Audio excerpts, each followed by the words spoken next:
So additional sources have indicated that this device that the terrorists have been husbanding, that is, cultivating, is a tactical weapon that was enhanced with plutonium harvested from a Soviet-era warhead lost in around 1990.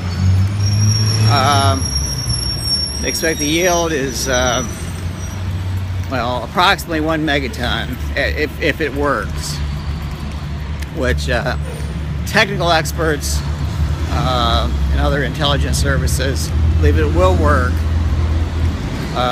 and have that approximate yield, about 1 megaton.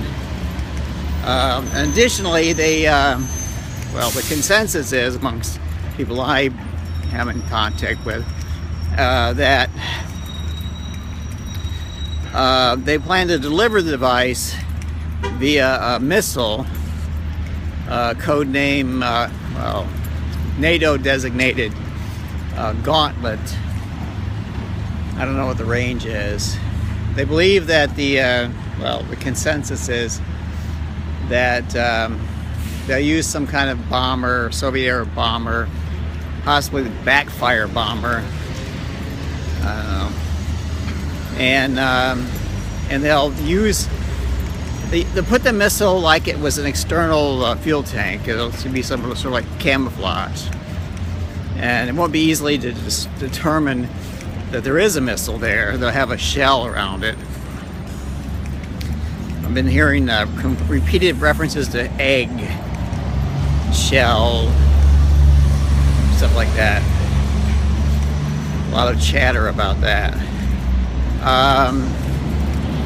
So basically what's going to happen is this bomber, and it's hard to say how the bomber will look when it, you know, takes off, where it's going to take off from, but the primary target is, of course, the one that's most strategically valuable, and you know what that one is, and it's going to be tomorrow, and in the AM probably, local time.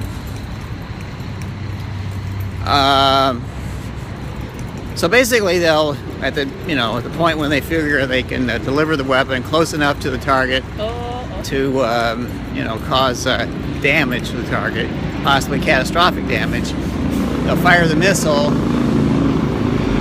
and it'll break out this like shell and proceed to this target. And additionally, there was some information that some kind of avionics intrusion had occurred in the aircraft that's being targeted. And this intrusion, this hacking or somehow intrusion, will allow the avionics system aboard the aircraft to basically ping to allow the missile to track it easily. What else? Oh yeah, and the idea of this film canister that's these protocol people will try to slip aboard the aircraft. It's kind of like a backup plan. It's not the primary, but it is a good backup plan. It's this film canister has some very high-tech nanotechnology, strain lattice, very energetic bomb.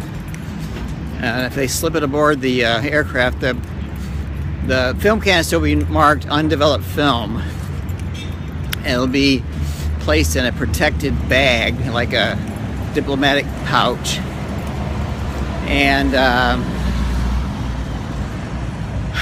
so it won't be open. I mean, it shouldn't be open, but if they allow it on the aircraft, it's possible that this bomb by itself could bring down the aircraft in a really, really significant way, kind of like a really big boom.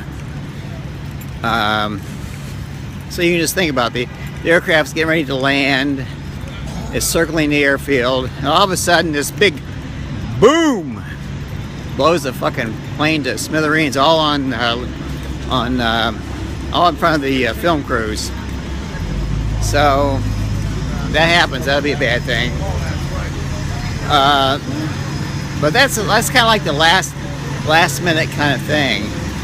And they're not sure they're going to be able to get the film canister onto the plane, because I think they've been alerted by some spooky motherfucker, CIA spook.